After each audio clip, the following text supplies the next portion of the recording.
다들 연말은 잘 보내셨나요? 올해 주식시장을 상승장으로 시작해서 다들 기분이 좋으신 것 같아요. 근데 저는 기분이 별로 좋지 않습니다. 제가 갖고 싶은 종목은 많은데 개인적으로 가격이 너무 좀 비싼 것 같아요. 싸게 사서 비싸게 팔고 싶은 게 사람 심리죠. 그렇기 때문에 조정이 왔으면 하는 바람을 한편으로는 갖고 있습니다. 저는 항상 제 자신한테 몇 번씩 물어봐요. 혹시라도 제 분석이 내가 바라는 방향이 아닐까 하는 의심을 수도 없이 하죠. 대다수의 투자자들이 하는 실수가 뭐냐면 시장을 자기가 바라는 대로 분석을 한다는 거예요. 내가 시장이 상승하길 원하면 상승할 수 있는 모든 이유와 근거들을 끄집어냅니다. 반대로 시장이 하락하길 원하면 하락할 수 있는 모든 이유와 근거들을 갖다 붙이죠. 만일 지인이나 유튜브 방송에서 하는 분석들이 본인의 생각과 다르면 무조건 부정적으로 생각을 하고 댓글을 답니다. 이러한 이유 때문에 항상 시장에서 실패를 해왔던 건데 정작 당사자는 모르죠. 시드가 적었고 종목을 잘못 골라서 본인이 수익을 못 냈다고 생각합니다. 투자 시장에서 수년간 버티면서 경험해본 결과 가장 중요한 것은 시장을 보다 객관적으로 볼 줄 알아야 된다는 겁니다. 여러 기사들이나 매체 외신들을 보면서 지금 시장이 어떻게 흘러가고 있고 여러 가지 의견들을 종합해보면서 내 의견이 틀렸다면 깔끔하게 인정하고 다음 벌어질 상황에 대해 대처하는 방식이 필요하죠. 오늘은 제가 현재 시장을 바라보고 있는 뷰를 말씀해 드리려고 합니다. 지금 자산시장에서는 경기 침체가 없을 것이라 생각을 하고 있어요. 그러나 실물 경기는 다르죠. 경기 침체를 나타내는 지표들이 조금씩 나오고 있기 때문에 자산시장과 실물 경기의 괴리감이 조금씩 벌어지고 있는 상황이에요. 괴리감이 벌어지기 전인 초기 단계에는 사람들이 인식을 하지 못합니다. 하지만 실물 경기가 무너지면서 괴리감이 점점 벌어질수록 사람들은 그제서야 경기 침체를 인식하게 되죠. 지금 자산시장에서 경기 침체가 없을 거라고 생각하는 이유는 연준이 있기 때문이에요. 만일 경기가 침체되고 무너진다면 연준이 금리 인하를 통해서 도와줄 것이라는 생각이 강하기 때문에 시장은 연준을 굳게 믿고 있는 거죠. 그럼 당분간 자산시장은 특별한 이슈가 없는 이상 우상향할 가능성이 높습니다. 그럼 주식 투자자들이 앞으로 우선적으로 봐야 될 다음 변곡점은 기업 실적 발표가 될 겁니다. 1월 12일부터 본격적인 미국의 4분기 earning이 발표될 텐데 여기서 만일 기업 실적이 전분기 대비해서 부정적으로 나온다면 시장 분위기는 한순간에 바뀔 수도 있을 거예요. 이번 3분기 실적 발표를 살펴보면 4분기 기업들의 실적을 어느 정도 유추할 수 있을 거예요. 자, 3분기에 발표한 애플의 실적 발표를 한번 볼게요. 올해 3분기 매출이 전년 동기 대비 1% 줄어든 약 119조 원을 기록했다고 합니다. 매출과 순이익 모두 시장 예상치는 웃돌았지만 전체적인 매출이 줄어들었죠. 애플의 분기 매출은 지난해 4분기부터 4개 분기 연속 역성장을 하면서 최장기간 실적 부진을 겪고 있는 중이죠. 애플이 제시한 4분기 목표치도 구체적인 숫자를 언급하지 않으면서 낮게 나올 것을 암시했는데 아마도 미국과 중국의 대립으로 인해 중국 내 아이폰 판매가 감소한 것이 크게 작용했을 것으로 보여집니다. 미국과 중국의 갈등이 계속해서 심해지고 있기 때문에 4분기에도 매출은 부정적으로 나올 확률이 높아 보여요. 메타와 아마존도 3분기 실적 발표는 긍정적으로 발표됐지만 4분기 실적 발표에 대해서는 부정적인 전망을 내놓으면서 매출 목표치를 하향 조정하는 모습을 보여줬습니다. 현재 월가에서는 S&P 500 기업의 4분기 실적 전망치를 3.9% 하향 조정하면서 3분기보다는 좋지 않을 것으로 예상하고 있는데 3분기 미국의 GDP를 보면 답이 나옵니다. 미국의 3분기 GDP 확정치는 4.9%였죠. 신흥국이 아닌 미국이 5%에 육박한 GDP를 보여줬다는 건 굉장히 놀라운 수치입니다. 탄탄한 고용과 강력한 소비로 인해서 미국의 3분기 경제 성장을 견인했기 때문에 당연히 앞으로 발표될 4분기는 3분기보다 하향 조정하는 게 합리적인 판단이겠죠. 게다가 이번 여름에는 비욘세나 테일러 스위프트의 콘서트 그리고 영화 바비 등 엔터테인먼트 관련 지출이 폭발적으로 증가하면서 GDP 성장에 큰 역할을 담당했죠. 하지만 엔터테인먼트 관련 지출은 일시적일 뿐 4분기까지 영향이 지속될 거라 보이진 않습니다. 이번 4분기 실적 발표가 걱정되는 이유는 또 있죠. 이스라엘과 하마스 간 전쟁으로 인해 지정학적 위기가 기업들 실적에 반영될 거예요. 게다가 9월 15일 전미자동차 노조가 임금 40% 인상을 요구하면서 최초로 3사가 동시 파업을 돌입했죠. 이 부분도 자동차 제조사들 실적에 반영이 될 겁니다. 그리고 10월부터 미국의 학자금 대출 상한이 시작되었기 때문에 미국인들의 소비는 감소할 수밖에 없겠죠. 학자금 대출로 나가는 비용만큼 기업들의 제품을 덜 소비했다는 걸 의미합니다. 사실 여기서 가장 걱정되는 건 높았던 금리입니다. 자, 지금 보고 계시는 차트는 10년물 미국 국채금리 차트예요. 7월 말 미국 재무부의 국채 발행 계획을 상향 조정하면서 금리가 가파르게 상승을 했죠. 10월 말에는 최고점인 5%를 찍게 됩니다. 10년물 국채금리와 연동되어 있는 30년물 모기지 금리도 최고점인 8%에 육박했죠. 부동산을 사기 위해 8% 이자를 내야 된다면 당연히 실물 경기는 위축될 수밖에 없을 거예요. 모기지 금리뿐만이 아니죠. 아니죠. S&P 500에 상장된 기업들의 해외 매출 비중은 약 40% 정도 됩니다. 수출을 하기 위해서는 달러가 약세여야만 미국의 기업들이 경쟁력을 갖출 수 있겠죠. 하지만 10월 말까지 고금리의 강달러였기 때문에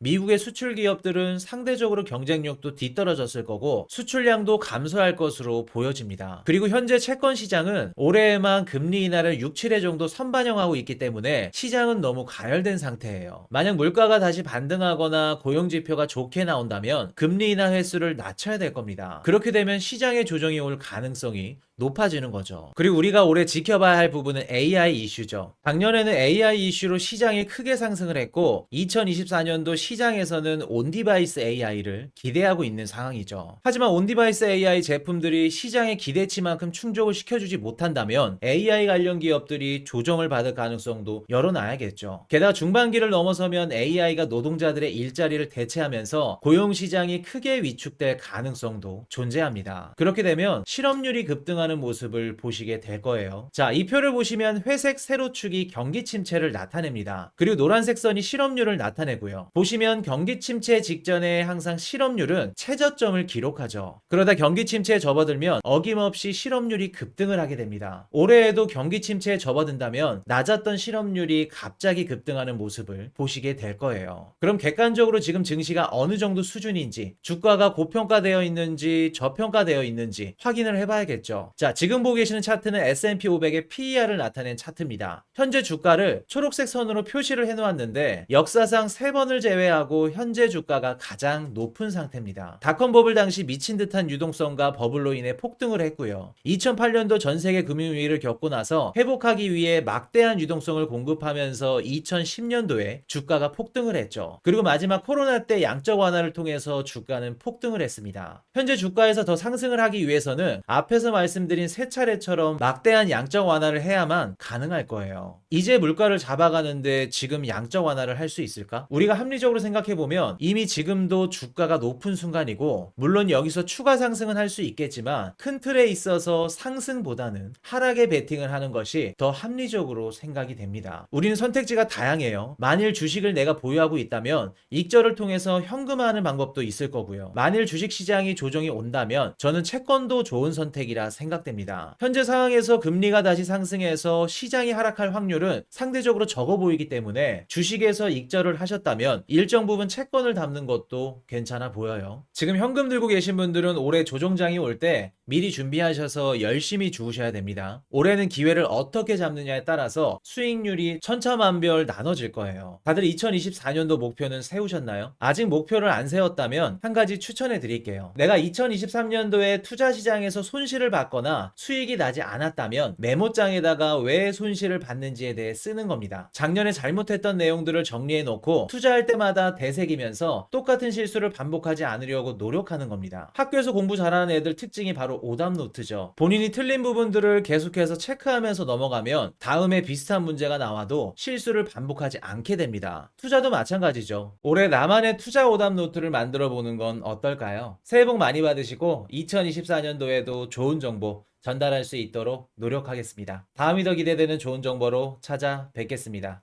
지금까지 머니 톡톡이었습니다.